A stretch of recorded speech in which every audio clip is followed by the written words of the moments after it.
E aí galera, sejam todos muito bem-vindos ao canal do Senhor Biologia. Estamos aqui gravando uma sequência de videoaulas para vocês sobre evolução. Já temos gravado aula falando sobre a teoria da abiogênese versus teoria da biogênese. Outra videoaula falando sobre as evidências evolutivas. Duas partes. A primeira parte falando de órgãos vestigiais, órgãos homólogos. A outra parte falando de adaptação, falando de fósseis. E agora, finalmente, entramos nas teorias evolucionistas. Vamos lá! Toca a vinheta!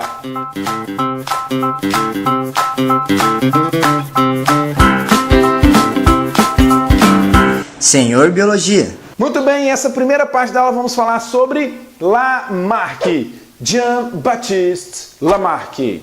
Uma curiosidade sobre Lamarck é que ele publicou o seu livro, A Filosofia Zoológica, em 1809, que foi exatamente o ano que Charles Darwin nasceu. O ano que o Charles Darwin nasceu. Olha só que curioso. Pois bem, muitas pessoas antes de Lamarck já tinham tentado explicar sobre a evolução. Lamarck foi muito importante para a sua época, muito valioso os trabalhos de Lamarck. Ele cometeu algumas falhas, mas é assim que acontece a construção do conhecimento. Uma coisa que é dada como certa hoje, amanhã pode ser mostrado e falado como algo, nossa, ridículo, acreditavam naquilo. Então devemos respeitar muito o trabalho que Lamarck realizou e a contribuição que ele trouxe para a comunidade. Ele era um evolucionista e ele derrubou o fixismo. Se acreditava que todas as espécies haviam sido criadas no início e elas eram do mesmo jeito que eram desde sempre. Ou seja, não mudavam, não havia mutação. A possibilidade de mudar não acontecia. A comunidade científica até então acreditava no fixismo, que as espécies eram do jeito que eram desde sempre. Lamarck conseguiu derrubar essa ideia fixista. Ele trouxe várias informações a respeito dos animais e dizendo que os animais poderiam sim mudar. As estruturas corporais dos animais sofriam alterações ao longo dos anos de evolução. Isso ocorria. E só que o Lamarck ele entendeu de uma forma um pouco diferente do que se acredita hoje. E ele criou duas leizinhas. A primeira ele chamou Lei do Uso e Desuso e a segunda chamada Lei da Transmissão dos Caracteres Adquiridos. Na lei do uso e do desuso, se você utiliza muito uma estrutura corporal, ela se desenvolve. Se você não utiliza, ela atrofia. Em certo ponto, isso é verdadeiro. Veja bem, uma criança que desenvolve paralisia infantil, ela pega lá o vírus da poliomielite, mata o neurônio motor da perna dela, por exemplo, e aí ela não consegue movimentar a musculatura da perna. Ela cresce, se torna um adulto, mas o não uso da musculatura da perna dela faz com que a perna fique pequena. Então, quando você encontra uma pessoa na cadeira de roda e que uma das pernas é pequena, uma das possibilidades é que ela possa ter tido uma severa poliomielite na infância. O não uso do órgão atrofiou o órgão. Olha só que interessante. E por outro lado, se você utiliza muito um órgão, ele fica desenvolvido. Um cara que é magro, resolve fazer musculação. Olha essas imagens aí. O cara magrelão começou a fazer musculação e ficou forte. Veja, meu caro, você tem esperança. Você pode ganhar o corpo dos seus sonhos, ou o corpo dos sonhos da menina que é dos seus sonhos. Pois bem. Mas veja só, se você utiliza muito um órgão, se você utiliza muito os seus músculos, ele vai se desenvolver, ele vai ficar forte. Então, de certa forma, a teoria do uso e do desuso, ela faz um certo sentido. Um certo sentido porque ela não funciona para todas as estruturas. Tem órgão que se você usar ele demais, ele não vai desenvolver, ele não vai crescer. Se você usar de menos, ele não vai atrofiar. Isso não vai acontecer ao longo da vida de um indivíduo. Com músculo dá certo, ok? Com músculo dá certo. Mas aí o que Lamarck também explicou? Olha só, Lamarck, isso aí ele fez em 1800 e pouquinho, não se existia nada de genética, não se conhecia genética, não sabia sobre genes, sobre herança gênica, sobre hereditariedade, não sabia nada disso. Então Lamarck falou o seguinte, que a transmissão dos caracteres adquiridos. Por que o animal muda? Porque ele usa muito a estrutura e ele passa esse desenvolvimento que ele adquiriu ao longo da vida para o seu descendente. E aí, o que acontece? Isso não é possível de acontecer. Nós temos um exemplo da natureza muito bonito, que é o caranguejo. Há uma espécie de caranguejo que a corte dele é a seguinte: ele levanta um dos seus braços para seduzir a fêmea. E esse braço que ele levanta é muito grande. Olha só que legal essa imagem. Esse caranguejo ele faz assim, é a corte, ele faz isso para seduzir a fêmea. A fêmea olha para ele e fala, nossa, como a genética dele é boa, ele é forte, olha só. Ele consegue ficar muito tempo com aquele braço levantado. E não é fácil, imagina, fica você com o braço levantado um tempão para seduzir uma menina. Não vai dar muito certo, isso é pro caranguejo, pro caranguejo. Aí você pensa, o caranguejo tem um braço grandão daquele jeito ali, é porque de tanto ficar com o braço levantado? Não, não é de tanto ficar com o braço levantado. Aquele é um padrão genético dele. Quando um caranguejinho nasce, ele já nasce com os seus genes determinando que o braço dele seja grande, seja maior. Como que ele adquiriu isso? Ficando com o braço levantado sempre? Não. Essa característica foi adquirida geneticamente. Foi um processo de mutação que surgiu essa característica deu certo, que foi selecionada por seleção sexual. Nós sabemos disso hoje. Para Lamarck, não. Para Lamarck, o caranguejo tem um braço grandão, de tanto ficar com o braço levantado e fazer força para ele ficar em pé.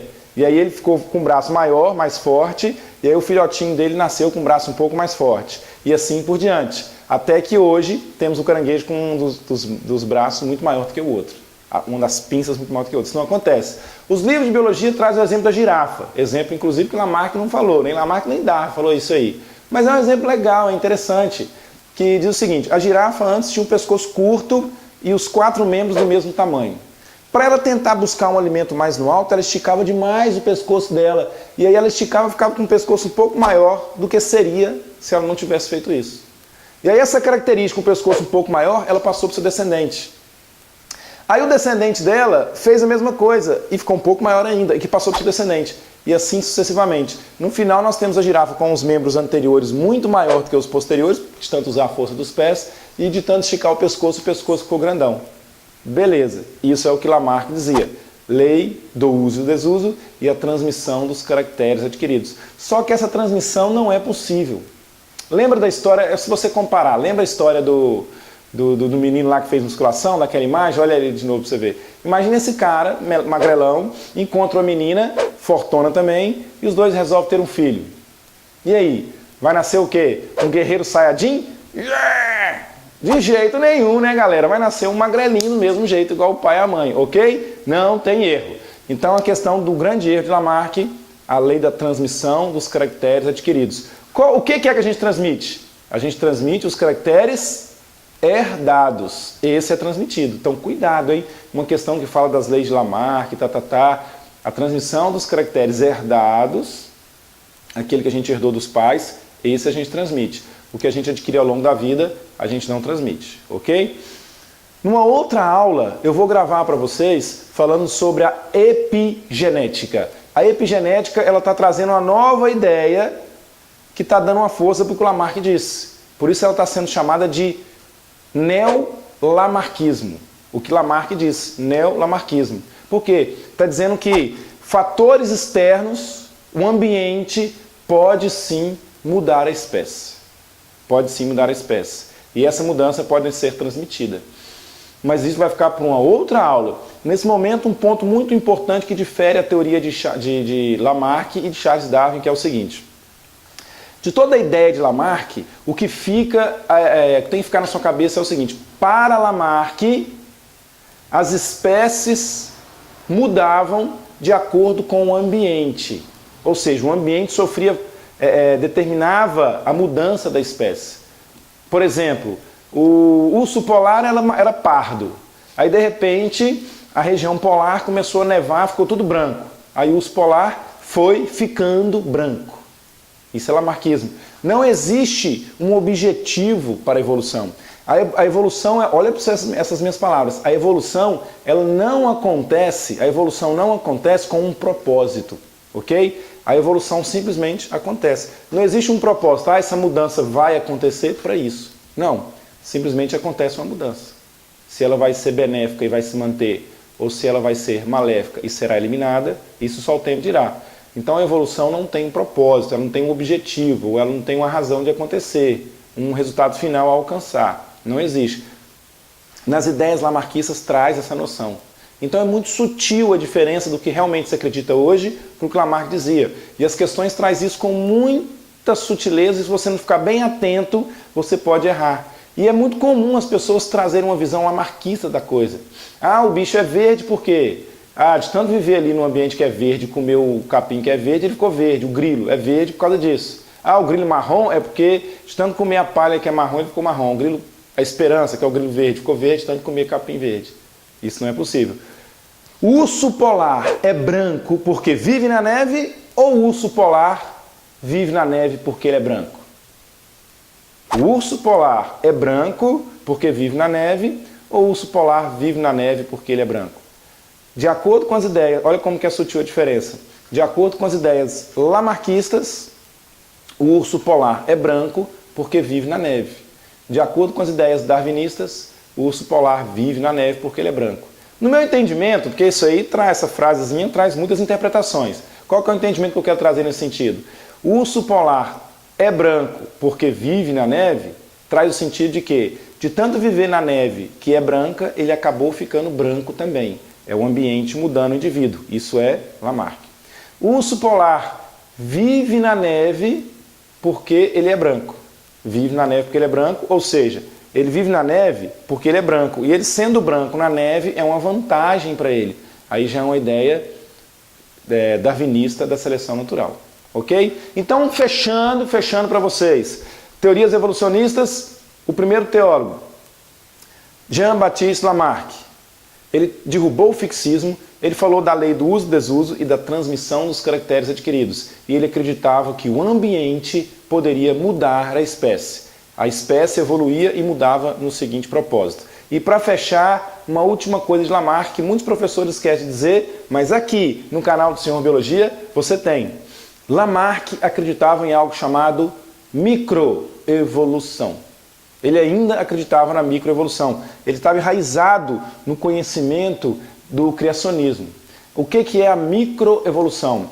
O indivíduo pode mudar, tudo bem, ele trouxe essa informação, mas não originaria novas espécies. Ok? Microevolução é quando o indivíduo muda, ele pode sofrer transformações, mas não origina nova espécie. Ou seja, todas as espécies foram criadas no início e essas espécies vêm evoluindo, cada uma no seu papel, no seu ritmo. Uma espécie não origina a outra. Não existe uma relação de ancestralidade, um ancestral em comum. Por exemplo, que o Darwin falou, que nós vamos falar na próxima aula, o homem e o macaco têm o mesmo ancestral. Isso foi interpretado de forma errada, dizendo que Charles Darwin queria dizer que nós viemos do macaco. Não. A ancestralidade foi dita só por Charles Darwin. Lamarck não acreditava nisso. Ele defendia a ideia da mutação, mas cada espécie sofrendo a sua. A girafa sempre foi girafa, só que antes ela tinha um pescoço pequeno e agora um pescoço grande.